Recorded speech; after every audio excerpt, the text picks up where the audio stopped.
What up, y'all, and welcome to another episode of the Black Expat Podcast, coming at you guys live from Taichung, Taiwan. If you haven't already, do me a favor, y'all, real quick.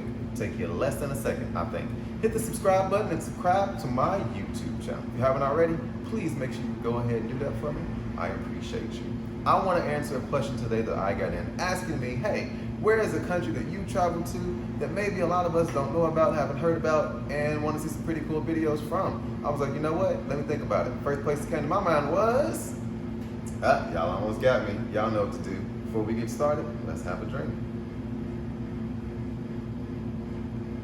Let's keep getting better and better. First place I thought of was Laos. Why? When I was in college, I never got to go on spring break. I chose internships in finance, in marketing, and insurance, and something else that I forgot about. And I never got a chance to have that spring break experience. So when I went to Laos, I had no idea what it would be like. First, the flight from Taiwan is about 2.5 hours. You land in a tiny, tiny airport. Literally, when you land, you go into a room that is not that big. I think max 12 people can be in the room at the time, and that's including the custom officer. They only accept cash, $50 US cash, for the stamp in your passport, which is your visa to enter the country.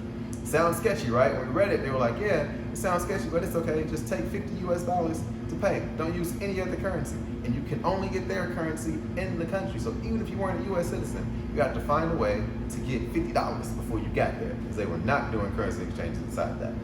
I ain't like it, but whatever. That's how it went. Worked out okay. Then get off the airplane, pay $50, get your stamp. Take a private car. If you reserve one in advance, you're lucky. If not, they come once every 6 hours. That's how small it was. And guess what we did? Had to wait 6 hours. And ended up getting in with some random people to get us to our destination. But once we got there, Laos is beautiful. It is open space, it is clean air, it is great culture, it is subpar food, but you can find a lot of diversity in food, so it was okay. It was massages for dirt cheap, it was drinks for dirt cheap, it was some illegal substances that you can find there, but I'm not gonna tell you where because, I'm not trying to go to jail. But it was a great place to be. It was full of so many things to do. The first country I ever went ziplining in, I think it might be the only country, I don't know, I look at my old photos, I sometimes forget, was actually in Laos. It was weird because you kind of had to climb a mountain first and then zip line down. You climb all the way up to the top. You do like a 1.5 hour hike. Didn't like that part. To the top, and then you zip line, zip line, zip line, zip line, then you can zip line straight into a swimming pool of water. Sorry, a river of water. I could not swim, so I zip lined right over that river of water onto a rock because I was smart and I was not going to depend on my friends to save me if I started drowning, even though I trust them fully. But yeah, ziplining was cool. It was something I'd never done before, and it was cool to do it the way that I did. And nobody spoke English, so it was like, hey, you, put the thing on, go. All right, and we just did it for whatever reason. I have no idea why we did that, but we put a lot of trust in those people. We came out alive. That's all that matters. But the highlight of my time in Laos was dune buggying.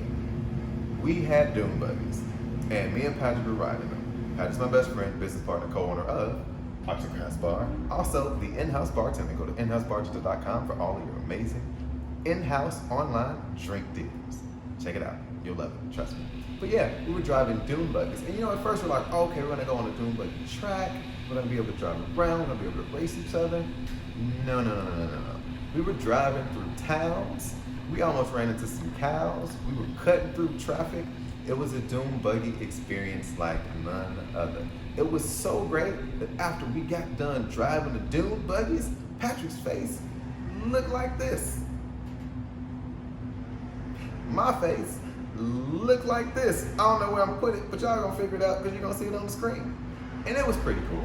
It was definitely a great time. We learned from that because, again, they didn't tell us what to prepare beforehand to wear a mask and a hat. I, by the way, did have my mask in my pocket, shout out to Taiwan, and I had goggles on, and I had a hat on because I was prepared for anything. Patrick, as you can see, one more time, was not prepared. But it was so cool because as we were driving, locals were talking to us, and we stopped and got water. We actually drove to like a cave that you can kind of walk through. I have video for that, but it's kind of all in black because it was quite some time ago, so it's not that good. I'm not going to show you guys it, but it was actually pretty great. And there was like a little river thing where you can kind of swing on a little tube thing, a little tire tube, then jump into the water. It was an amazing experience. I also have other stories from Laos I'm going to share with you guys, but I'm going to do it in a separate video because I did it in this video. This video will be too long, and I don't like long videos. The moral of the story is Laos was pretty cool. It's a place I'd never been to. It was a spring break-like town. We were there for 7 days. There was a mud wrestling pit. We didn't jump in it, but a lot of our people we met that one day. There was a dude named Miami there. He'd been there for like 3 years. He was like 37 years old. He's like, man, I came here and I never left. And my name is Miami. I don't go by people's real names. I'll never remember it. Tell me where you're from. I'm gonna go by that. You're from Chicago. I'm gonna call you Chicago. You're from St. Louis. I'm gonna call you St. Louis. That's not the same, but whatever. But yeah, Laos was a heck of an experience. A great place to go. And the reason why I highlighted it to answer this question is because of the cool things I was able to do. One, zip lining. Zip lining in nature after a long hike. And two, being able to drive dune buggies, which I cannot wait to do again. Hopefully, if the coronavirus gets itself together, we'll be able to travel. We can take you guys there because I guarantee you it's going to be a whole lot of fun. But I have many, many more stories to share with you guys, but I'm not going to talk your ear off. You guys know what to do. If you like what you heard and want to hear the full story, it actually is available on my podcast, the Black Expat Podcast, on wherever podcasts can be found. But thank you guys for tuning in. As always, y'all know what time it is. Have a drink with me. Woo, delicious. I want to hit that trick. You supposed to